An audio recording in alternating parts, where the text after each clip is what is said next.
પાકિસ્તાન વચ્ચે આજે જ્યારે તણાવભરી પરિસ્થિતિનું નિર્માણ થયું છે, પાકિસ્તાન દ્વારા એક બાદ એક હુમલા કરવાનો પ્રયાસ કરવામાં આવી રહ્યો છે. જો કે પાકિસ્તાન સફળ થઈ રહ્યું નથી. ભારતીય સેના તેનો જડબાતોડ જવાબ આપી રહ્યું છે. તો આ અંગે આપણી સાથે જોડાઈ ગયા છે Jagdish Mehta, group editor, headline news.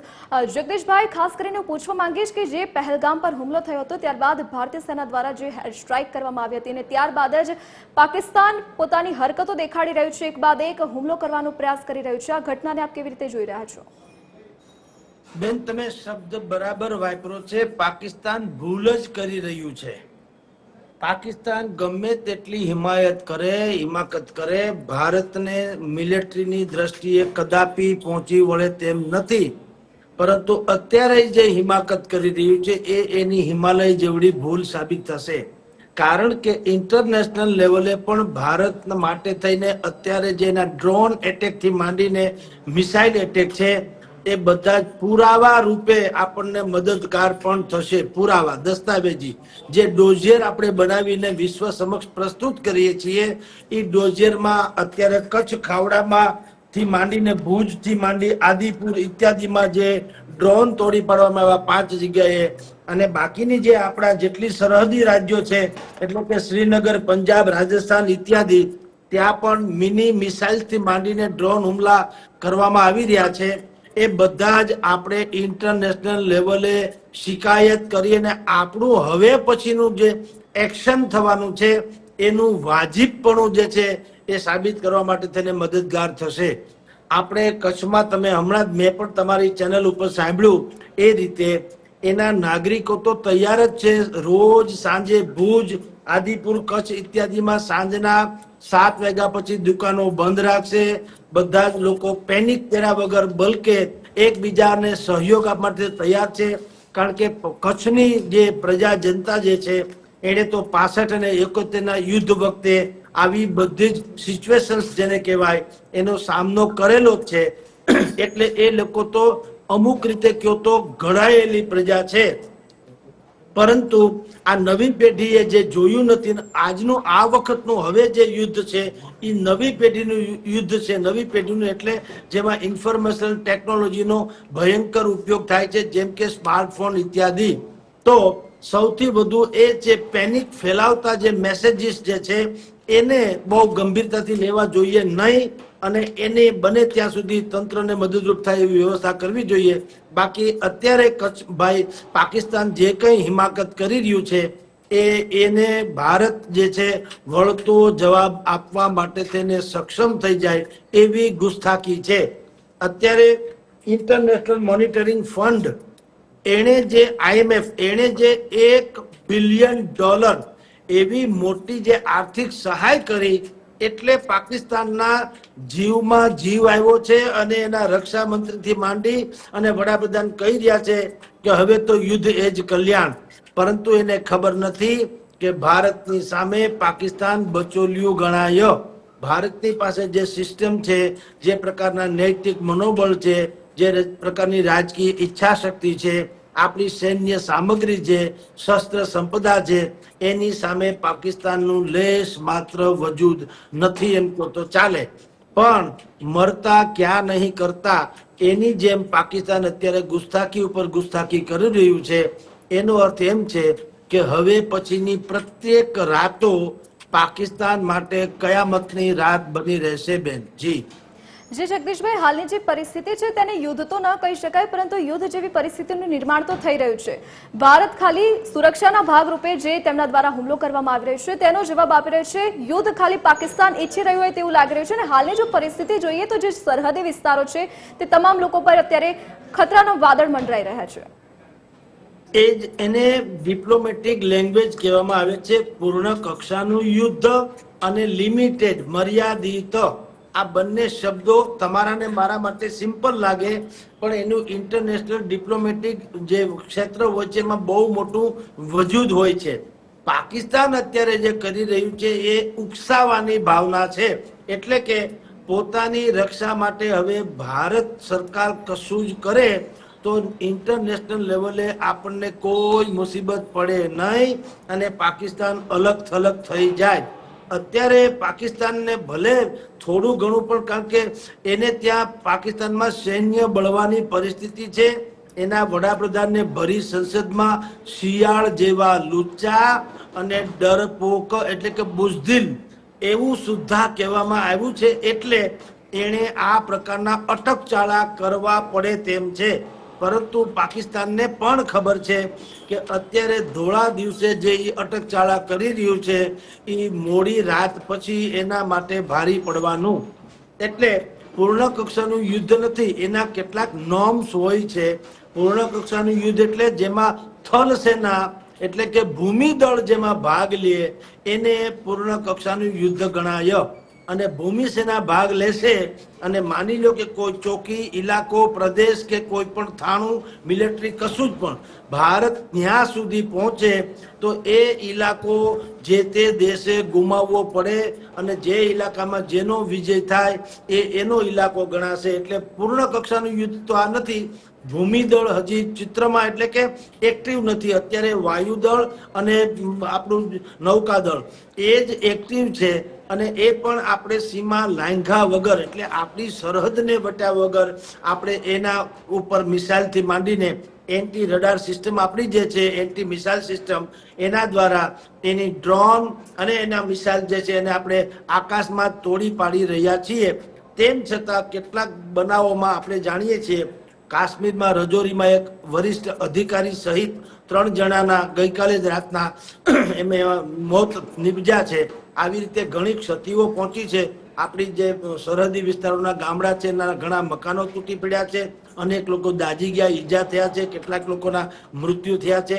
આ બધી જ બાબતો પાકિસ્તાનને ભારે પડવાની અને અત્યારે જે લિમિટેડ યુદ્ધ છે એને પૂર્ણ કક્ષાનું યુદ્ધ ઘોષિત કરવામાં પાકિસ્તાન હાથે કરીને નોતરી રહ્યું છે. અને ભારતીય જનતા પાર્ટીની સરકાર, ભારત સરકાર જે છે એ આ બધા જ ડોઝિયર વિશ્વ સમક્ષ રજૂ કરી પોતાનો પક્ષ મજબૂત રીતે રજૂ કરી શકે એવી સ્થિતિમાં છે. જી જગદીશભાઈ, આપે હમણાં જે વાત કરી IMF જે પાકિસ્તાનને લોન આપી છે જેનો વિરોધ ભારતે પણ નોંધાવ્યો છે, કેમ કે બધા જ જાણે છે કે પાકિસ્તાન છે તે આતંકવાદને સહારો આપી રહ્યું છે, આતંકવાદ ફેલાવવાનું કામ કરી રહ્યું છે અને તેવામાં ભારત દ્વારા વિરોધ નોંધાવવામાં આવ્યો છતાં પણ કંઈ કહેવામાં નથી આવ્યું. તો શું લાગે છે કે IMF ને ખબર હોવા છતાં તે આતંકવાદનો સપોર્ટ કરતું નજરે પડી રહ્યું છે કે કેમ? જુઓ બેન, IMF હોય યા યુરોપિયન કોઈ પણ કન્ટ્રી હોય, અમેરિકા સહિત કહું છું, આપણે આ લોકોના જે બેધારા ધોરણો છે, બેવડા ધોરણો છે એને ધ્યાનમાં રાખીને ચાલવું પડે. યુરોપિયન કન્ટ્રીઝ બધા જે છે, જેમાં આપણે ભારત ખેતી પ્રધાન છે એમ અમુક રાષ્ટ્રો એ શસ્ત્ર પ્રધાન છે. એ વિસ્ફોટકો એટલે કે અશાંતિ, યુદ્ધને જ જન્માવે એવા શસ્ત્રોને ઉત્પાદન કરે છે અને એ લોકોને શસ્ત્ર વેચવા હોય તો આવા બે સક્ષમ રાષ્ટ્રો, ખાસ કરીને ભારત જેવા જેની પાસે ખરીદ શક્તિ છે એવા રાષ્ટ્રોને હંમેશા તથાકથિત આતંકવાદી અથવા તો કહેવાતા વાયડા પડોશીઓ તરફથી હંમેશા આવી સ્થિતિમાં મૂકવામાં એ લોકો પોતાનું હિત જોતા હોય છે. ઇન્ટરનેશનલ મોનિટરિંગ ફંડ એ નાદાન નથી. એને એવું નથી કે પાકિસ્તાન છે એ કામધેનુ ગાય જેવું પવિત્ર છે. એને ખબર જ છે કે આ બધી જ જે સંપદા અમે આપીએ $1 બિલિયન, તમે વિચાર કરો કેટલા રૂપિયા થાય. અને એ બધું જ રકમ ખબર છે પાકિસ્તાન ક્યાં વાપરવાનું છે. પાકિસ્તાનનો એક મુદ્દાનો કાર્યક્રમ છે, હું મરું કા મને મારવા દો. એટલે એ બધા જાણી જોઈને જ આ મદદરૂપ થાય છે. ભારતને પણ એની ખબર જ છે, એવું નથી કે ભારત જાણતું નથી. અગાઉની સરકારો જુદી હતી, આજની સરકાર જુદી છે. એટલે જ ભારતે મોટા ભાગે આત્મનિર્ભર શબ્દ અપનાવ્યો છે શસ્ત્ર ઇત્યાદિમાં પણ. અને નરેન્દ્ર મોદીએ પણ 2-4 દિવસ પહેલા એના પ્રવચનમાં કીધું હતું કે અમે કોઈ પણ મોટા નિર્ણયો જે કરીએ એમાં એ ક્યારેય માયને નથી રાખતા કે લોક ક્યાં કહેંગે, એટલે ઇન્ટરનેશનલ લેવલે લોકો શું માનશે, જેને જે માનવું હોય તે. પરંતુ અમે શત્રુને એની જ ભાષામાં જવાબ દેવા માટે થઈને હંમેશા તત્પર રહીએ છીએ. એટલે ઇન્ટરનેશનલ મોનિટરિંગ ફંડ જેવા જેટલી પણ કેટલાક રાષ્ટ્રો પણ છે જે પાછલા બારણેથી પાકિસ્તાનને મદદ કરશે, જેમ કે તુર્કી એ મુસ્લિમ રાષ્ટ્ર બહુલ્ય દેશ છે અને એ તો નાટાઓથી માંડીને એ યુનાઇટેડ નેશનના સ્થાપક સદસ્યમાંનો પણ એક છે. આ બધા લોકો જેહાદી અને કટ્ટર છે, પોતાની જાતને સેક્યુલર ગણાવે છે પણ કટ્ટર જેહાદી છે. એ તુર્કીએ પણ એક માલવાહક જહાજ પાકિસ્તાનમાં મોકલ્યું છે, જેની મિસાઇલો અત્યારે કચ્છ ભુજમાં પડી છે તે અને પૂંછ રાજૌરી સહિતના કાશ્મીરના ઇલાકામાં પડી છે. એ બધી જે છે એ તુર્કીની બનાવટની છે એવું આપણા સૈન્ય વડાઓએ જે છે એ સાબિત કર્યું છે. કારણ કે એની જે કઈ ઠેકાણા છે, એની જે વ્યવસ્થા છે એ જોયા પછી લાગે છે કે આ પાકિસ્તાન પાસે જે ચાઇનીઝ માલ હતો એટલા પૂરતો નથી. આ તુર્કીએ બનાવેલી જે છે એ આપણી ઉપર એને એ ઓછી ઊંચાઈએથી પણ ફેંકાઈ શકાય છે અને એ સ્વસંચાલિત પણ હોય છે. એ મેન્યુઅલ પણ એને થઈ શકે છે. એમાં ઇનબિલ્ટ બધા હથિયારો હોય છે, એમાં જીપીએસ સિસ્ટમ હોય છે, એમાં ગ્લોબલ નેવિગેશન સેટેલાઇટની પણ વ્યવસ્થા હોય છે. આવી અત્યાધુનિક કહી શકાય એવા ડ્રોન અને મિની મિસાઇલ્સ એ તુર્કીએ મોકલી છે પાકિસ્તાનને, જે અત્યારે આપણા કચ્છ સહિતના ભારતના સરહદી તમામ વિસ્તારોમાં ત્રાટકી રહી છે. જો કે આપણે S-400 થી માંડીને આપણી જે સિસ્ટમ છે ડિફેન્સની, એને આકાશ નામની, તો એ દ્વારા આપણે એને આકાશમાં ને આકાશમાં અત્યારે તો ડિસ્ટ્રોય કરી શકીએ છીએ. તેમ છતાં કેટલીક જગ્યાએ એ પોતાના નિશાનો પાર પાડવા માટે તેને સફળ રહ્યા છે. પરંતુ આ બધી જ ઘટનાઓ જેમ જેમ દિવસ ઢળતો જશે એમ એમાં વ્યાપક થતું જશે અને ભારત સરકાર જે છે એ પાકિસ્તાનની ઉપર પૂર્ણ કક્ષાનું યુદ્ધ લાદવા માટે થઈને આપણને પાકિસ્તાને મજબૂર કર્યું છે એવું પેલા સાબિત કરશે. નરેન્દ્ર મોદીએ ગઈકાલે કીધું તેમ કે આ લાંબુ ખેંચાશે, આ આજકાલની વાત નથી. યુદ્ધ લાંબુ ખેંચાશે કારણ કે આપણે જવાબદાર રાષ્ટ્ર છીએ. પાકિસ્તાન જેવું બેવકૂફ નથી, નાદાન નથી. આપણે આપણી શાખ અને ધાક વિશ્વભરમાં છે. વિશ્વની ત્રીજા ચોથા કક્ષાની મિલિટરી સંપદા આપણી પાસે છે. આપણે $5 ટ્રિલિયન આપણી ઇકોનોમી એટલે અર્થસત્તા પણ છે.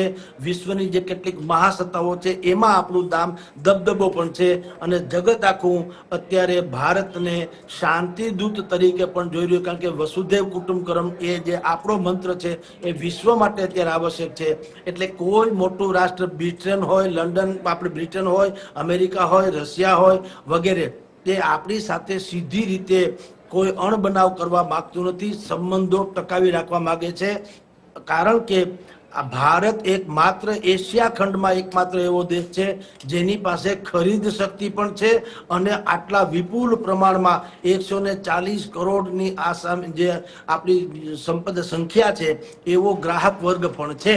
એટલે ઇન ટોટાલિટી તમને કહું તો અત્યારે પાકિસ્તાન જે હિમાકત અથવા ગુસ્તાખી કરી રહ્યું છે એ હાથે કરીને પોતાના પગ ઉપર કુહાડો મારી રહ્યું છે. સરવાળે જેમ સત્યમેવ જયતે એ આપણું સ્લોગન છે, એવી રીતે ભારતનો જ જય જયકાર થવાનો અને પાકિસ્તાન 4 ટુકડામાં વેચાઈ જાય એવી પરિસ્થિતિ તરફ ભારત આગળ વધી રહ્યું છે. જી બેન.